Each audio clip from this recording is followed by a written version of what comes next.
Eeny, meeny, miny, mo. Catch a body by the toe.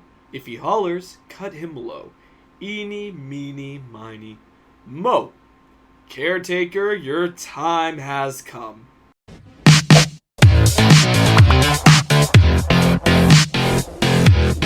Hey horror enthusiasts, my name is Thomas and welcome back to the TLEV History of series.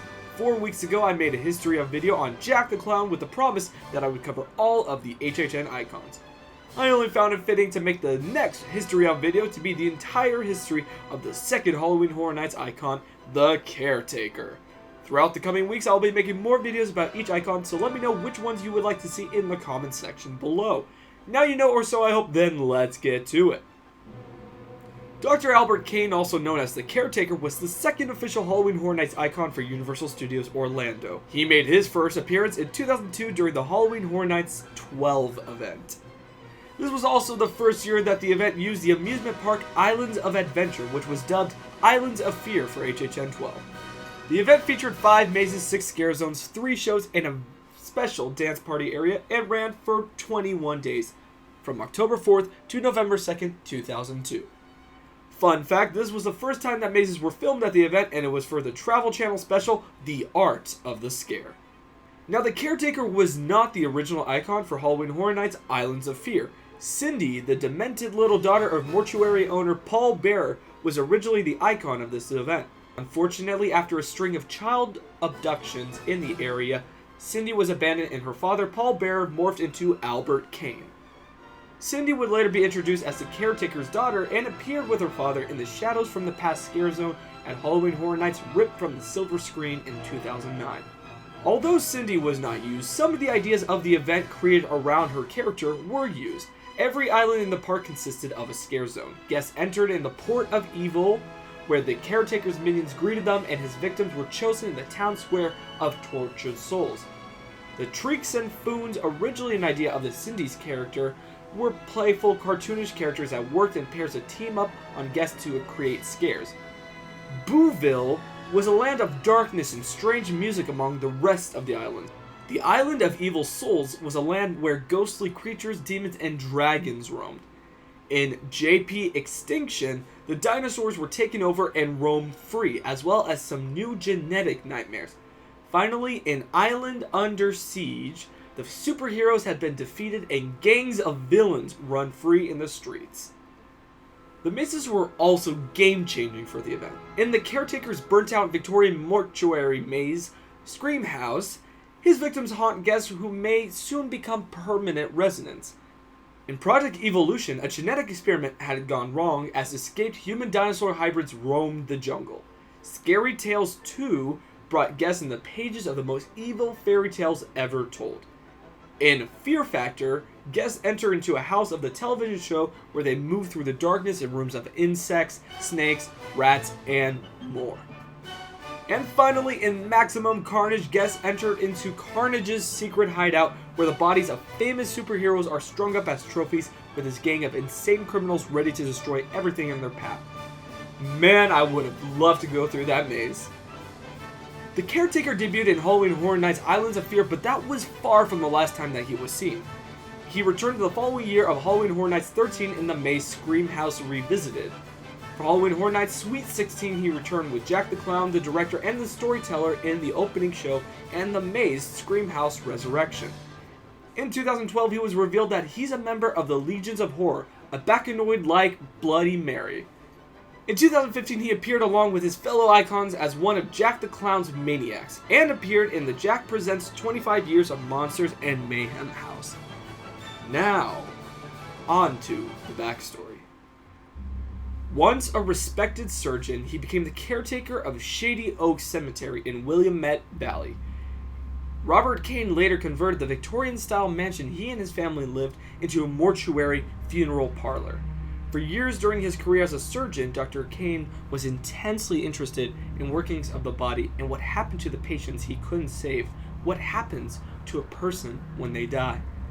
Kane and his family eventually used the deceased of the town as guinea pigs in unnatural and bizarre experiments. His demented extended family, made up of blood relatives and deranged assistants, dug up the bodies of both the recent and not so recently dead and used them for either Kane's experiments, their elaborate parties, or as house decoration. Kane performed these experiments in an attempt to discover the nature of the soul. For fresh specimens, Kane would go into the nearby town to find homeless people and, in what seemed like a charitable offer, invite them to his mansion/funeral home until they got back on their feet. Instead of helping, though, he would perform horrifying surgeries on them, carving them open on the operating table while they were restrained and often fully conscious and without anesthetic. Kane occupied his time performing acts of the most base cruelty: chemical injections, brutal amputations, live dissections, castrations without anesthesia, electroshock, even organ removal. Kane kept notes and audio recordings, but as the time went on and his madness increased, this became rambling discussions, often delving into the philosophical. A few of Kane's assistants would sometimes thieve body parts during their surgery when he wasn't looking, to use as dinner ingredients, even going so far as to use corpses as playthings in elaborate funeral parlor parties. He also performed experiments in fear and wished to see how much the human mind could endure before succumbing to madness and death, which resulted in at least one person being buried alive. The terrible sight was seen by two teenagers who decided to take a walk through the cemetery telling ghost stories. Walking past the gravestones and various monuments, they heard music carried through the wind. Following the sound, they came across the Shady Oak Cemetery, where they witnessed the Kane family dancing with the rotted remains of decaying corpses. Word of the grisly going-ons quickly spread, and the police launched a massive investigation. Chief Brockett giving the order to place all individuals at the crime scene under house arrest. Instead of resisting, Kane gladly cooperated with the sickened authorities and even seemed eager to show the results of his research. Reports of what was found inside during the investigation made headlines that shocked and mortified the nation. A house of horrors the likes of which were never seen since the discovery of the Wisconsin killer Ed Gein decades earlier. The local townspeople, mostly comprised of relatives of the deceased, used the Caretaker's experiments, took matters into their own hands, forming a mob and setting fire to the Victorian mansion and the whole area, with the Kane family still trapped inside. Investigating the remains, investigators were unable to find the body of Kane or his demented family, save for the supposed body of Kane's younger daughter, Cindy. However, they did find an elaborate network of tunnels running for miles under the graveyard that started in the cellar, which allowed the vandals to retrieve bodies from the below. Amongst the ghoulish evidence was the kitchen filled with body parts, a large kettle on the stove that contained boiled body parts, a corridor filled with intestines, an eyeball on the stove, boiling brains, a collection of skulls, and audio recordings, some of which were Dr. Kane's notes, others from his live surgeries, and some that appeared to be audio diary of sorts. Before the torching of the site, 4 victims were positively identified, and over 2,000 graves were estimated to have been tampered with. 1 year later, the Shady Oak Cemetery had been off limits from all comers until the charred ruins of the Kane Funeral Home were set to be demolished, until the discovery of 3 unidentified decomposing bodies on the premise.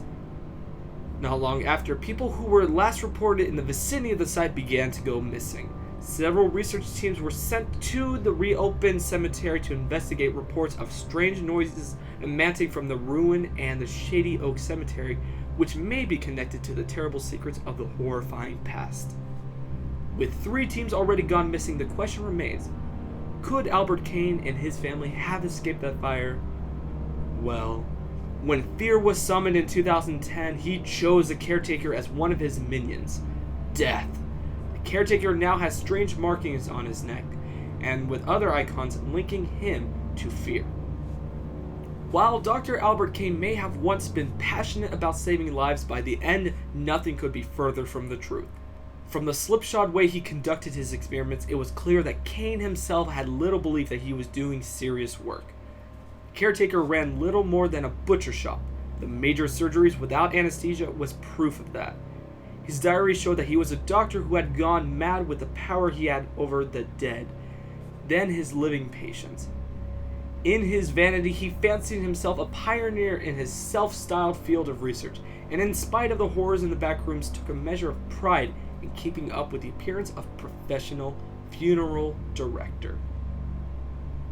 And that about wraps up the history of the Caretaker. Thank you guys so much for watching. What other history of videos should we make? Let us know in the comments section. If you've stayed until this point of the video, then you clearly liked it, so hit that like button. Also, if you haven't already, make sure to subscribe to the League of Extraordinary Vloggers for more videos on everything horror related. Now, if you'll excuse me, I'm going to watch that Travel Channel special on Halloween Horror Nights. Bye!